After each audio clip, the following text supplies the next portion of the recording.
Quel type de leader êtes-vous?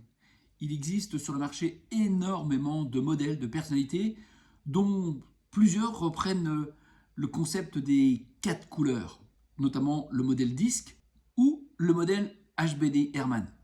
Connaître ses préférences est devenu indispensable pour un leader. Quels sont mes points de force?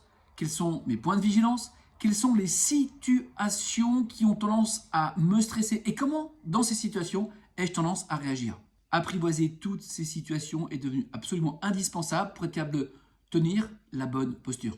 Chaque jour, je vois encore trop de managers, trop de leaders qui ne sont pas eux-mêmes.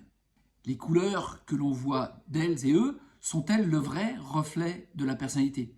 Beaucoup me disent qu'ils sont bleus, ou verts, ou jaunes, ou rouges. Mais en fait, quand on les observe, ils fonctionnent complètement à l'envers, sont stressés, deviennent stressants, crament énormément d'énergie sans pour autant être plus performants. Et plus ils tirent sur la corde, plus ils s'épuisent. C'est pour cette raison que j'utilise le modèle HBD Herman ainsi que le modèle MBTI. Pourquoi? Parce qu'ils sont liés avec les préférences motrices. Qu'est-ce que les préférences motrices?